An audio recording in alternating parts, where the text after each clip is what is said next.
A very good evening to you, our dear viewers. Thank you for staying tuned on Rest TV. I am Jackie Lingla, as always, your host every Monday from 8 p.m. to 9 p.m. here on The Financial Eye, where we focus on key economic aspects that shape Uganda's economic future. Now, why is it important for Ugandans, especially in the business sector, to have information, especially when it comes to the market information, knowing the demand, knowing the supply, knowing the products that you want to invest in, knowing the regulatory changes and policies that are ongoing in the country, Uganda. Tonight, we're focusing on how the access to information is impacting Uganda's economy at large. And I am not alone on set. I have a guest that is Miss Gaba Lakel Maria, an advocacy and communications lead in Africa Freedom of Information Center. You're very welcome, Madam. Thank you so much. I'm so happy to be here and to be talking about access to information and businesses in Uganda.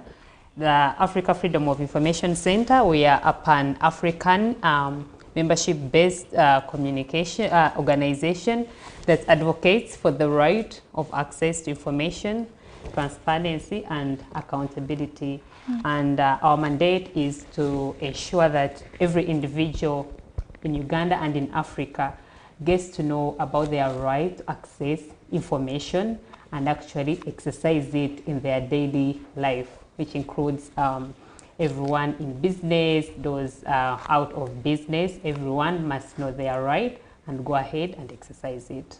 That's what we do. So access to information is quite diverse. As they say, if you want to hide the future of an African, hide it in a book. But right now we have digital, we have, books, we have newspapers and so on, in terms of information that has been dashed out by the Ugandan government, also globally, concerning the business sector. What is the role of access to information to businesses in Uganda? Okay. What I can say, first of all, is that access to information is a fundamental right, human right, that it's a right that everyone must exercise. And its role is, it has a great role because ignorance or lack of knowledge and information could hinder progress in every aspect of someone's life.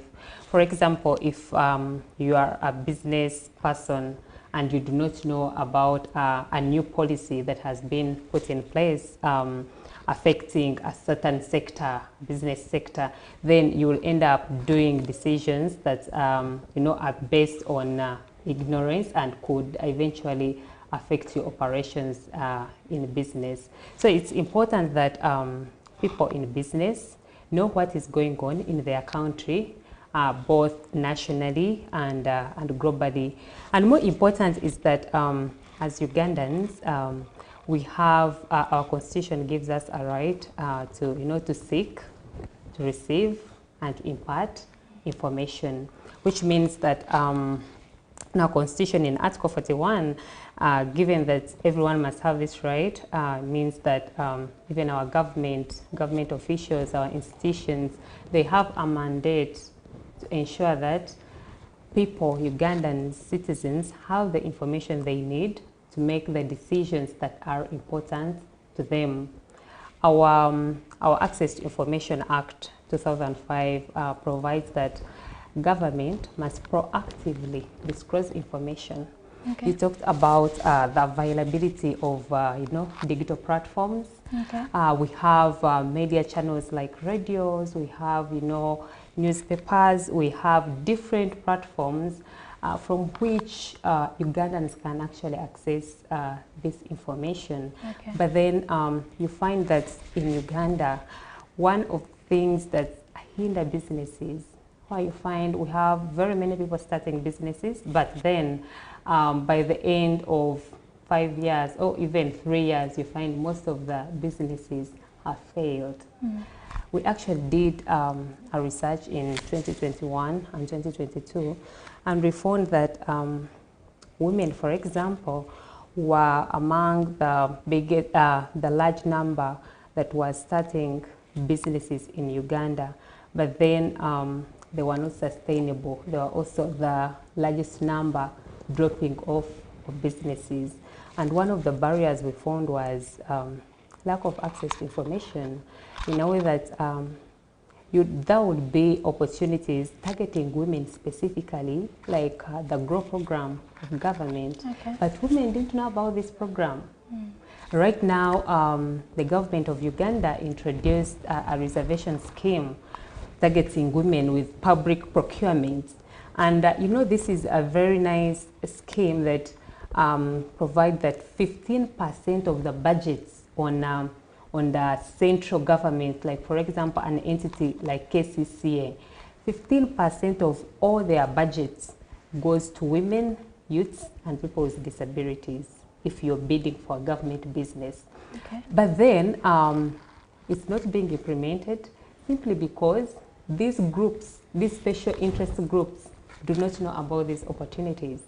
They do not know that if URA puts out a bid note, all contracts that are below 30 million, only women, youths, and people with disabilities can benefit from such a contract. And what happens? They do not know. People do not know about these opportunities. But if they knew, then you would find that if women can tap into these opportunities that are specifically targeting them, then they would keep in business, because you find the major challenges to do with capital. Given that they are changing markets, the markets fluctuate. In such times, such opportunities will help, for example, the women keep in business, to help the youths who are facing unemployment keep in business. But they do not know this information. Now, of course, before we get deeper, information is wide. You've talked about the opportunities. What kind of information should businesses be knowledgeable about in the business sector? Okay, some of the information that all businesses need to know, for example, policies. I think because policies affect different sectors greatly, because if it's a policy and it has been passed by the government, then it must affect you. You cannot cut it. You cannot bypass it. It must affect you. So you need to know what policies exist in the area where I'm operating. If it's a business in telecommunication, you know what regulations exist, what bodies control this kind of market, and what are the terms of operation. If, for example, it's a coffee business, then you will ask what kind of policies govern this area. After the policies, then you need to know about, for example, what kind of agreements is the government coming in touch with maybe international bodies. You need to know that information.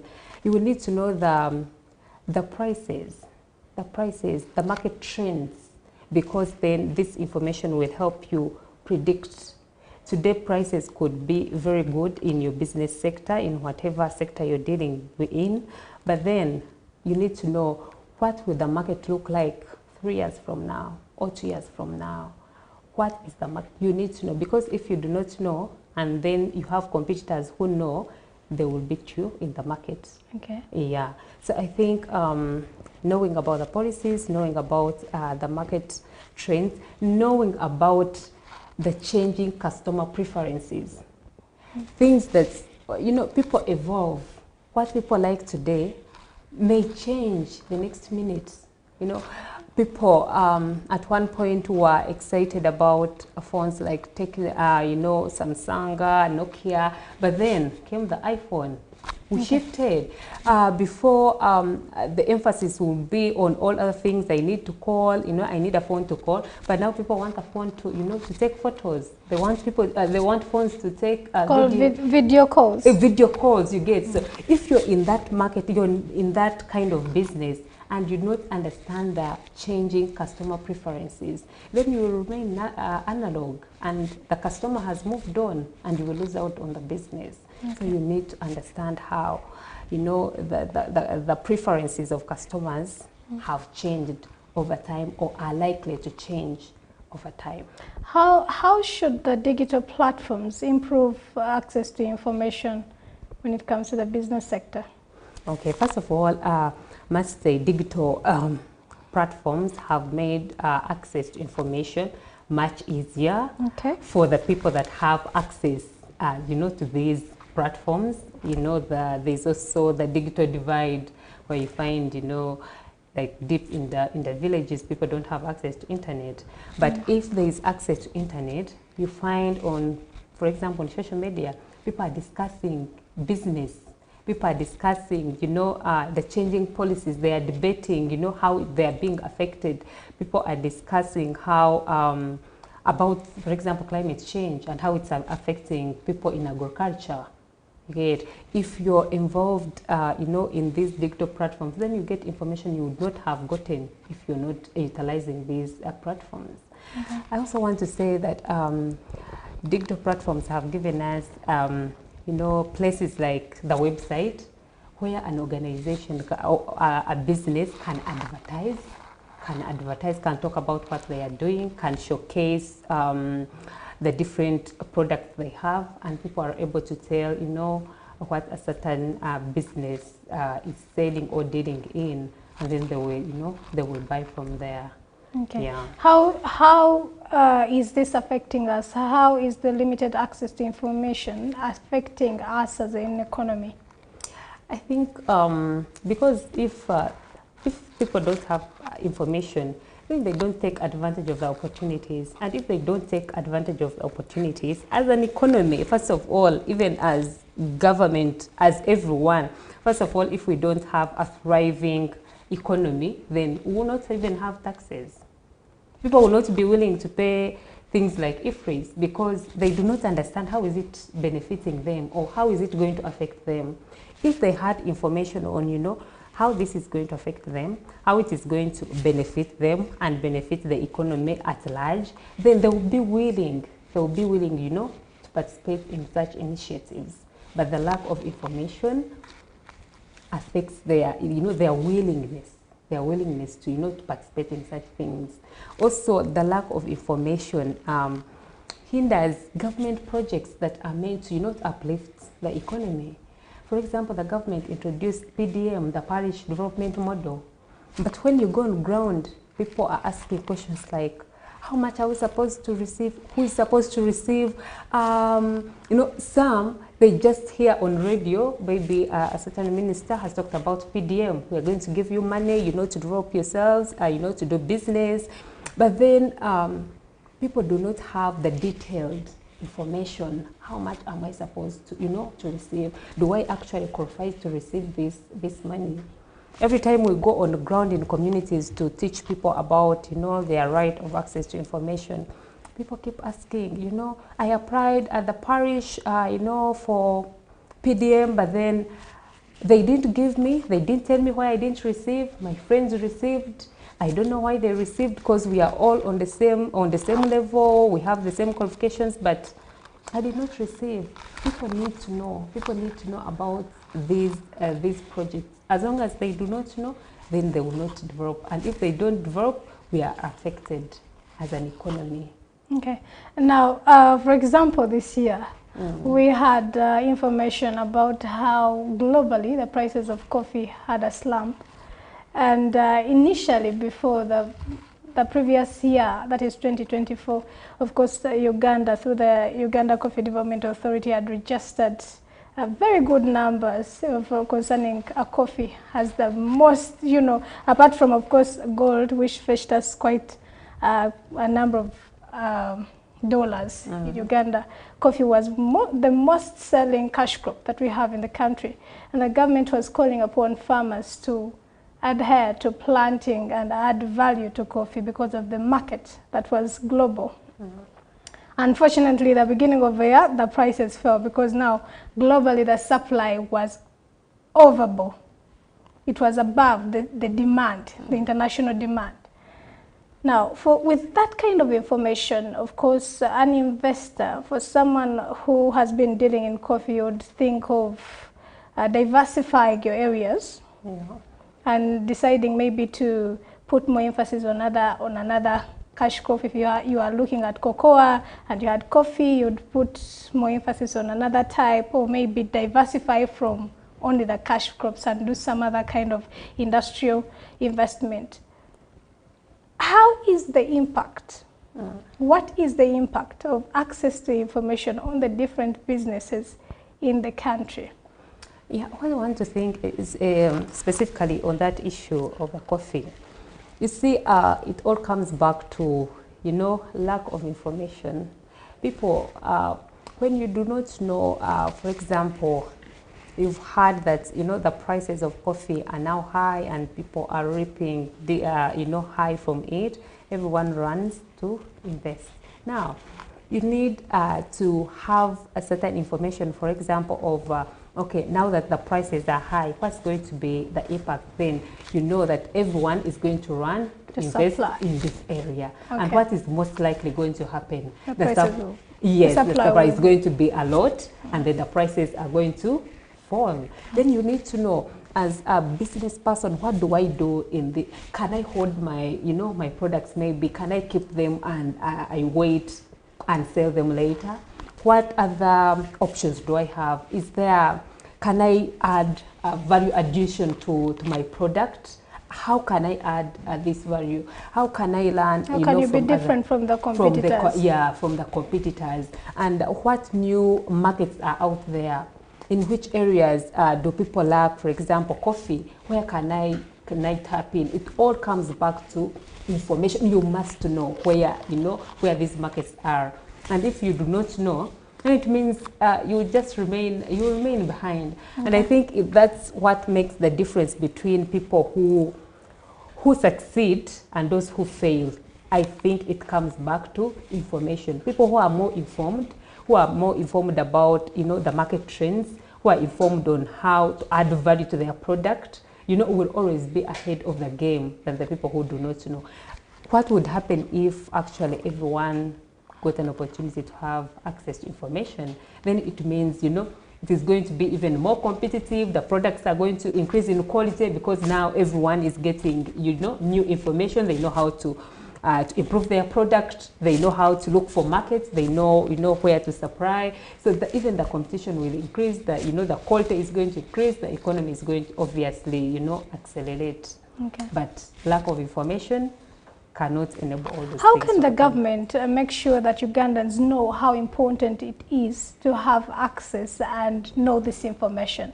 Because at the end of the day, you'll find a business person in Chikubu engaging in a particular business and their business is booming. But when the government brings policies like the IFRIS, they will reject it because they do not understand the system and how it benefits their business. Yeah. And then the government will lose out in the long run. So how will the government ensure that Ugandans adopt to the changes in the policies and then also adhere to pushing themselves to know this information? Because you don't expect the government to always look for you. Sometimes as a business person, you have to search for this information. How can we adopt that culture as Ugandans? Okay, first of all is being aware.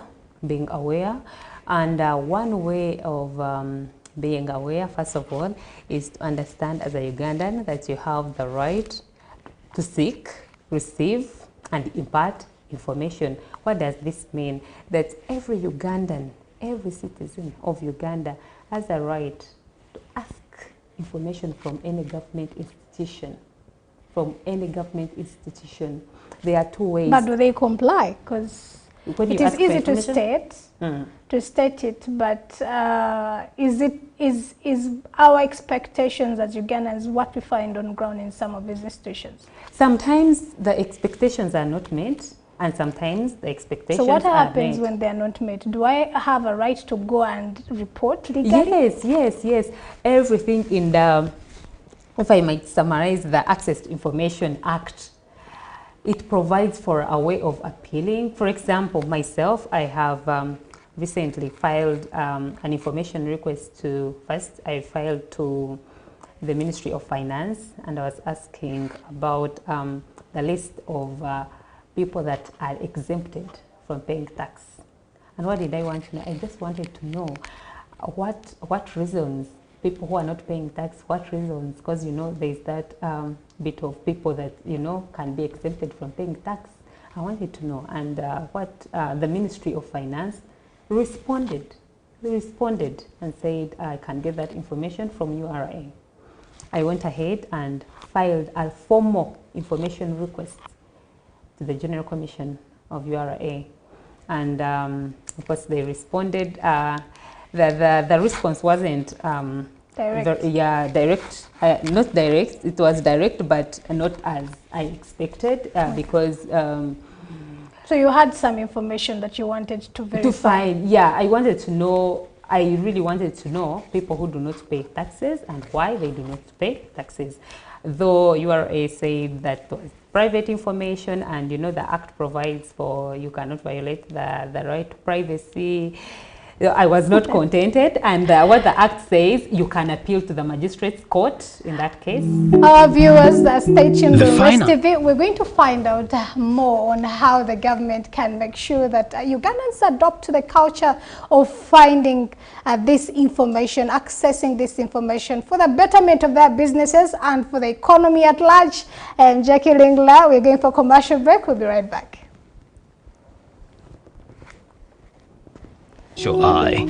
Making finance clear. No complicated terms. Just the economy explained. The financial eye. See the economy.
As Uganda decides 2026, the Electoral Commission of Uganda appointed 23rd and 24th September as the nomination days for the presidential candidates.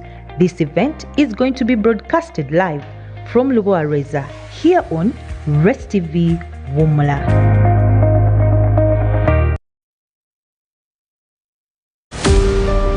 Bulijjo amagezi gabira mu masaŋŋanza ngaleekaana naye nga batono abagawulira ate oluusi geekukuma buziba ddala ng'abo bokka abafaayo okumanya be bayinza okugalaba naye abaffe gw'ofuddeyo okumanya nandiki ng'olina ekibuzo kye weebuuza ku ebyo ebirambika enzikirizayo kati nno tambula n'okumanya era ofuuke omumanyi ng'olaba puroguramu Ndi Mugezi wano wokka Grace TV buli lwa Mande ssaawa 5 ez'ekiro nga bamanyi Innocent Ntabaazi, Francis Ziwa, Tone Mubiru awamu ne Kaya Tendo baddamu ebibuuzo ebikwata ku nzikirizayo n'ennambika y'eddiini butereevu na buli lwakutaano ssaawa 9 ez'emisana nga bakunnyonnyola olugero ebyafaayo n'emisingi gy'enzikiriza awamu n'ekkanisa wattu togisubwa anti Ndi Mugezi nga mubuulire.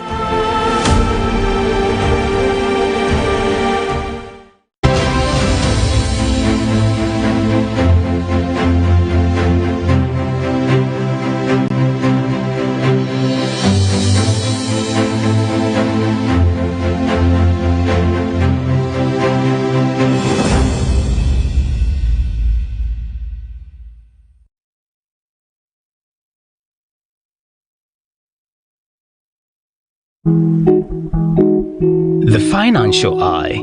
Making finance clear. No complicated terms.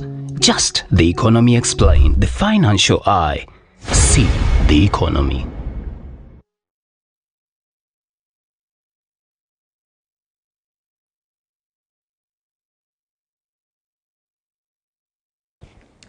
Welcome back on the Financial Eye. It's me, your host, Jackie Lingla, and I'm not alone on set. I'm with Miss Maria Lakel Gaba.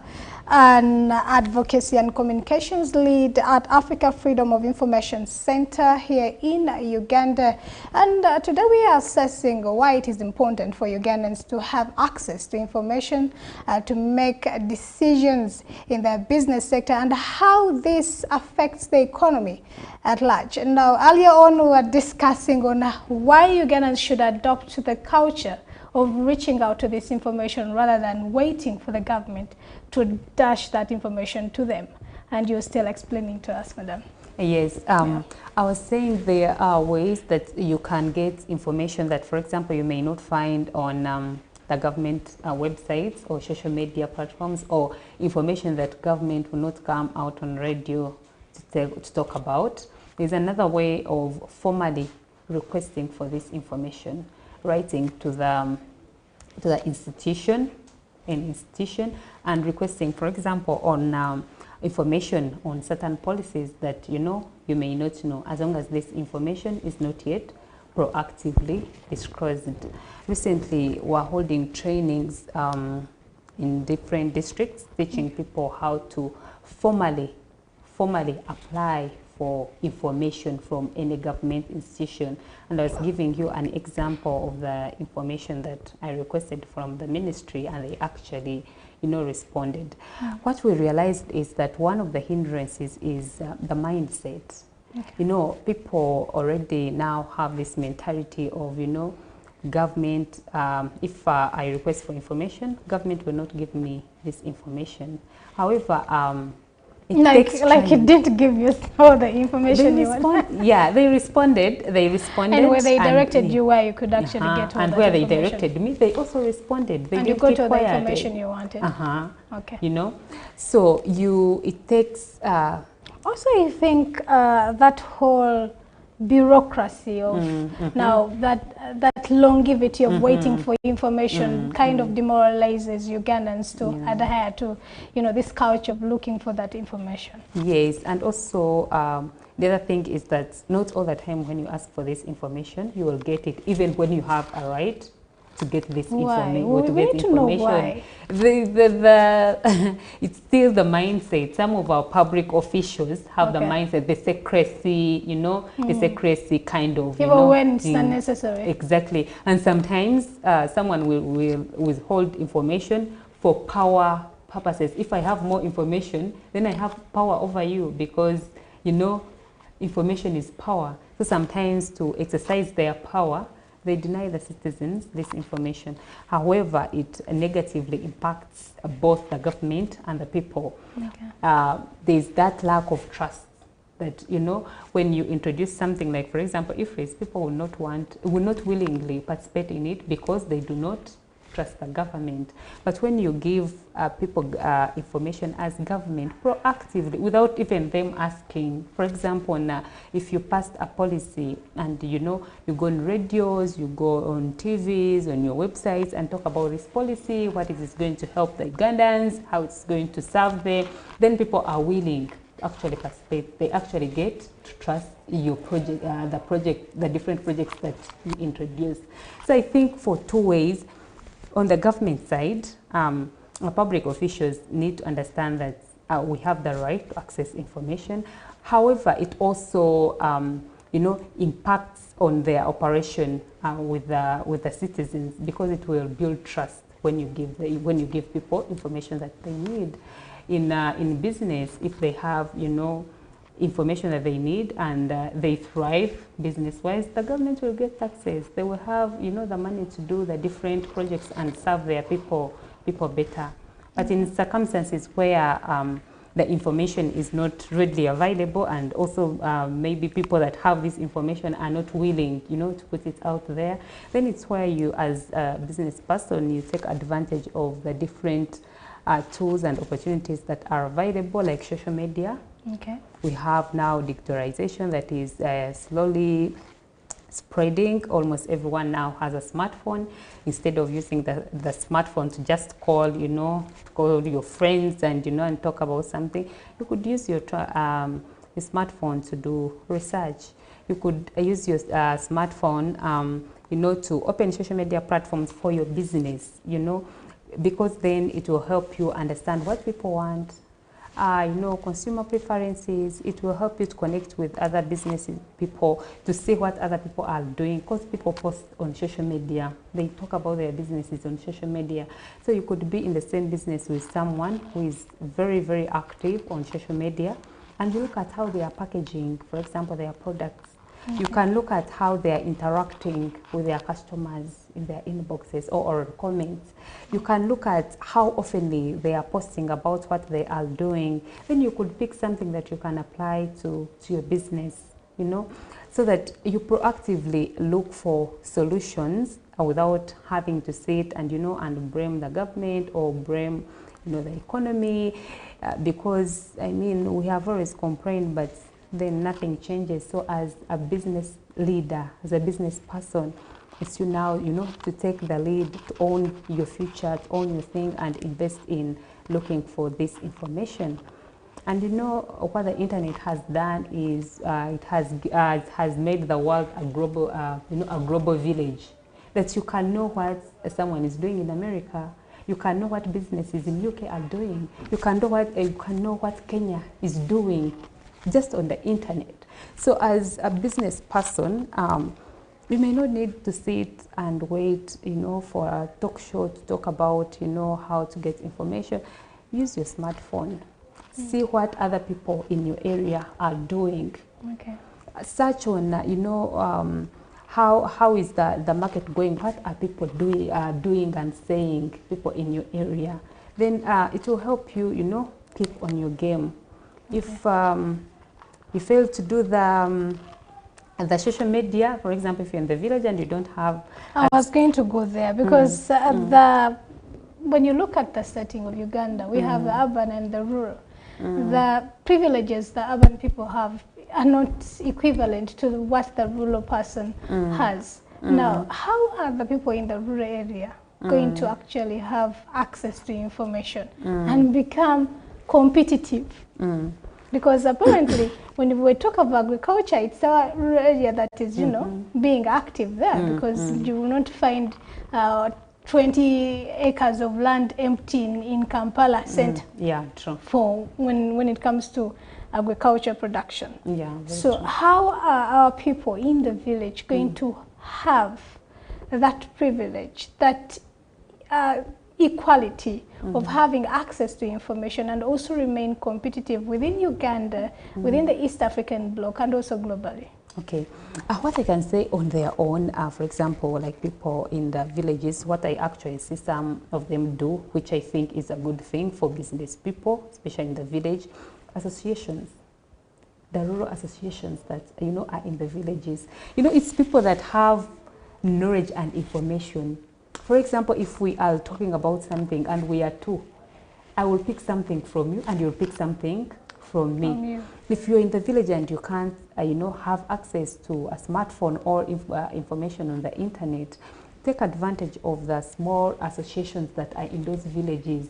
Like where I come from, they have Kweselana, like people come together, you find their banana growers. Okay. I know each one of them knows a certain method or a certain pesticide or something that, can add, to their bananas, or a certain method that can be employed to, in growing bananas. So you pick knowledge from actually the people that you are living with. From the associations. Exactly, and the groups that, you are part of. And the other thing is that we now have, for example, civil society organizations that actually go in the villages. We have organizations that are promoting agroecology, that, go in the villages and teach people how to, to utilize your small land and grow a variety of crops on that small land. So you can, when you hear an opportunity as a business person that a training is coming in your sub-country, is coming in your village, in your parish, go and participate.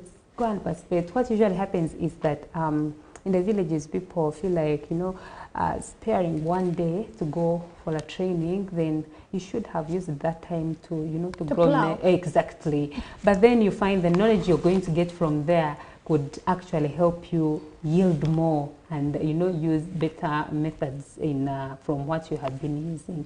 So I would encourage farmers, people who are in business, especially in the villages, you know, to actively participate in these initiatives that come in the villages, and also to be part of, you know, these groups that come in their sub-countries, in the villages, the circles. Yeah, and by the one other thing that usually affects business people in terms of access to information, access to credit, you know. You'll find that, for example, NSSF has put out an innovation that, you know, for business people to come and train in innovation, but then people don't know about it. People who know about it, the few that know about it, come and thrive, learn and thrive. The majority that don't know about it remain stunted. So access to credit, there are banks that have, you know, credit maybe with low interest. People that get to know about this information regarding access to finance will end up, you know, investing more in their businesses. And someone who has no knowledge completely, who do not know about the existence of, you know, credit funds, they do not, you know, access it, and so they do not invest in that area. So it's important that both the government, civil society, business leaders that are already there, like the banks, you know, to take every opportunity to, you know, to participate in, you know, spreading information, right information.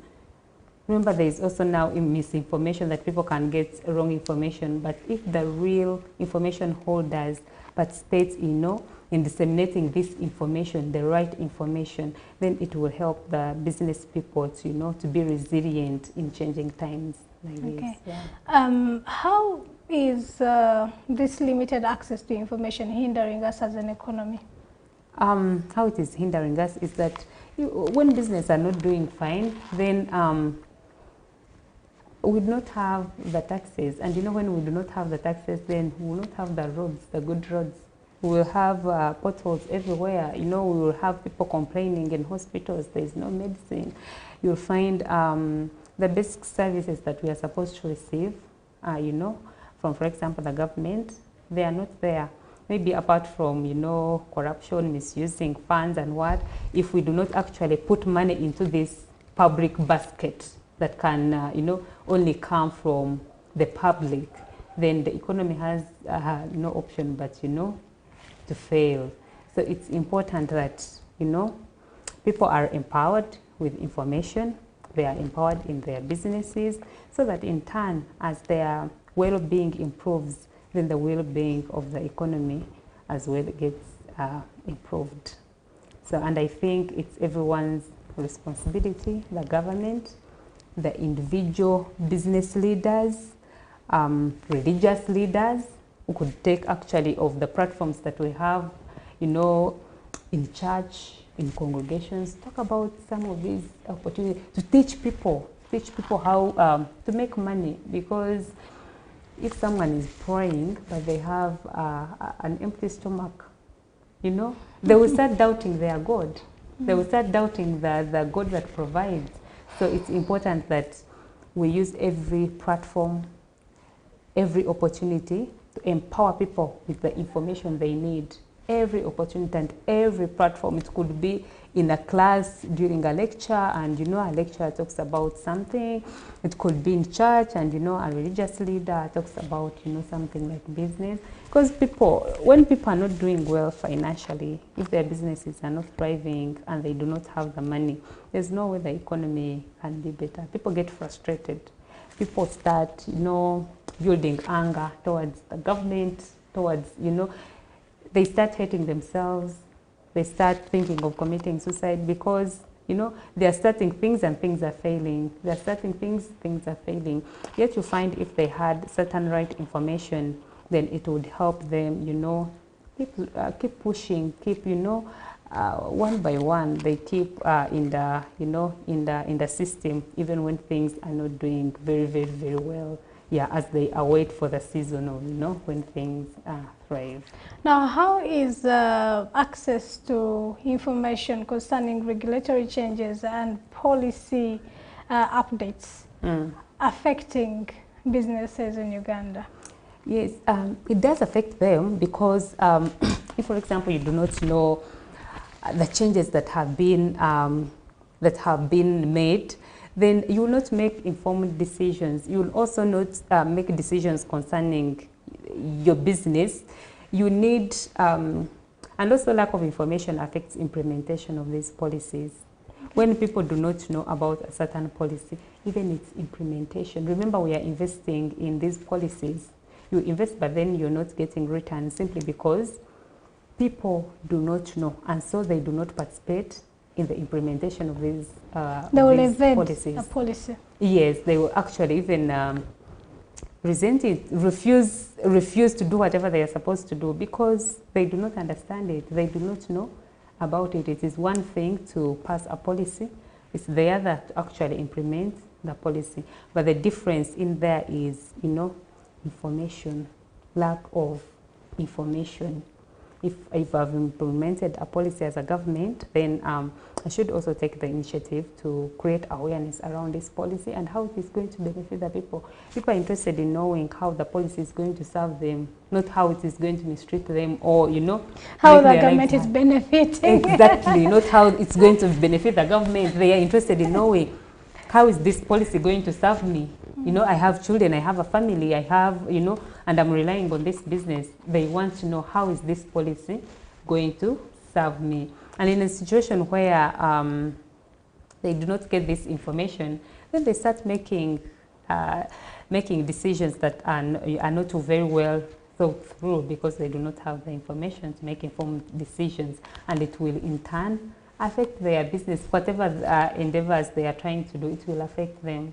For example, if they introduced a policy that will increase taxes on a certain product, let's say like coffee, and people do not get to know about that. If I was selling my coffee at 5,000, but now the taxes have increased, then I do not know. I will still keep it at that. And what will happen in the long run?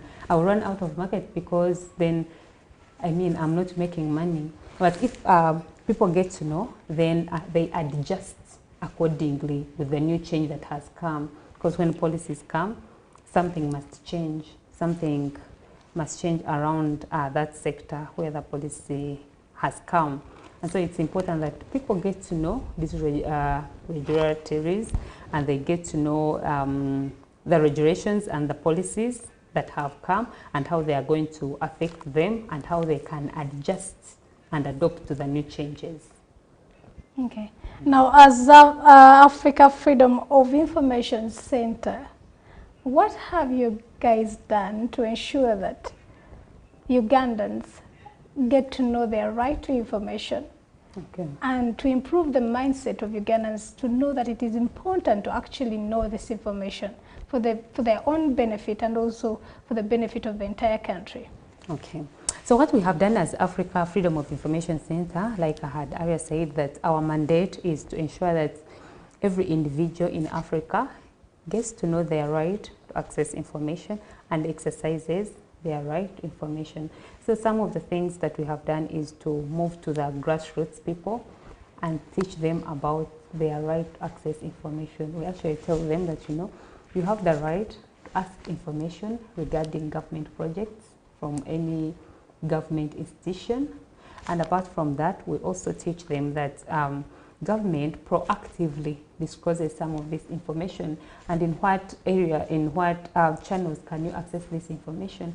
It could be on their website, could be on the different talk shows that government officials go to, it could be the newspapers, it could be during the rallies. Right now, people are looking for votes.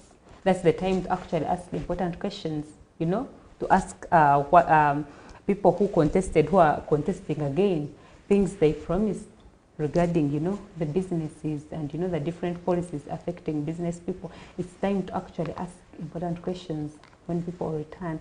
So it's taking advantage of, you know, of every opportunity to ask information. So when we go to the people, this is what we tell them, the different platforms through which you can ask information.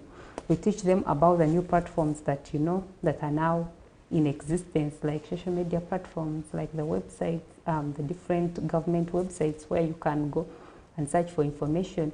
We tell them about the different offices where they can find, you know, information.